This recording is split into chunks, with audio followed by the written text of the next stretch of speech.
Okay. Vulkaner er sådan jordens varmeventiler, hvis man kan sige det sådan, fordi det her, de kommer af med det varme, der er inde i jorden, især det her magma, og det kommer jo op af jorden, og så bliver det ligesom afkølet der. Og de her magmakammer, de er hyppigst 5-10 km dybe, og vulkaner forekommer oftest ved sådan pladegrænserne. Yes. Hvad hedder det? Er det hvad?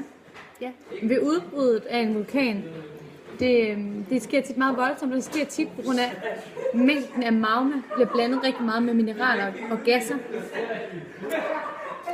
De der pyroklaster, som er smeltede sten, der kommer ud af, vulkankanalen, er ofte 200 grader, over 200 grader varme, og kan, komme ud med over 2000 km i timen. Det ender også tit med, at det kan komme op til at være 40 km høje, altså selve, udspringet. Nej, selve udspringet kan være 40. Okay. Yes, som man kan se på figur 1132, der kan vi se, at renheden af magmaen, den fra nede fra bunden, hvor den er meget ren, hvor der kun er en lille smule gas i, så stiger det med mængden af gasser og mineraler stiger, jo længere op det kommer, ender ud som askesky, bestående af, fast lave, skal kalde det, som gasser og sten og mineraler. Der er 3 forskellige faktorer, der kan få os til at genkende forskellige vulkaner. Det er, hvordan det bliver dannet, hvad de er lavet af, hvilket materiale de bliver lavet af, og hvilken form de tager.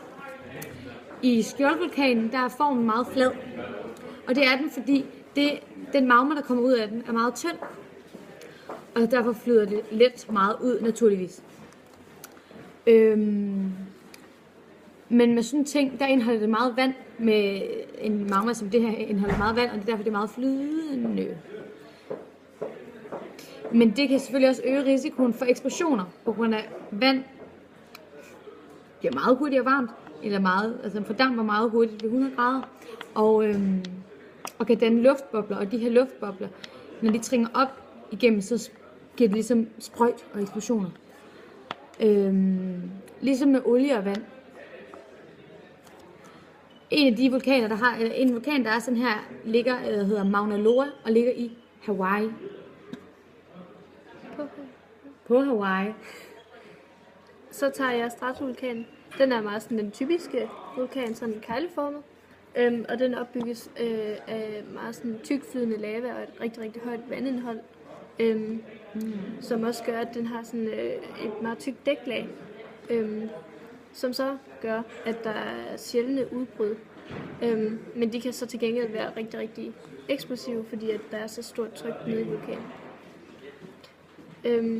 Og med det går vi så videre til eksplosionsvulkaner, som ligner lidt en stratovulkan, altså kegleformen.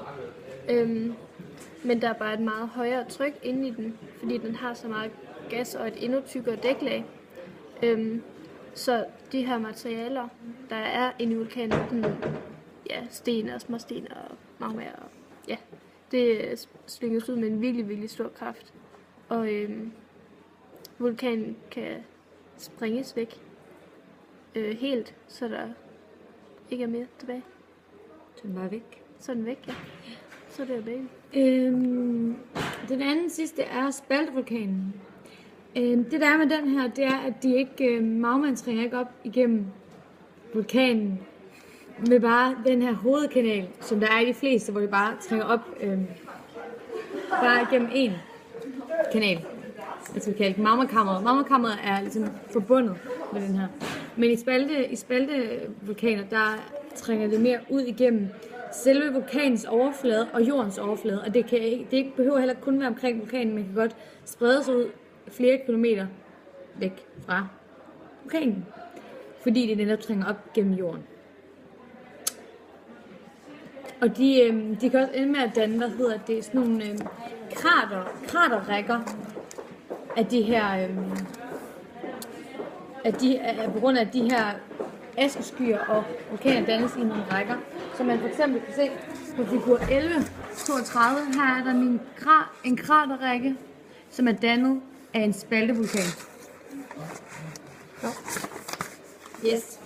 Den sidste vulkantype, det er supervulkaner, som sådan er virkelig super.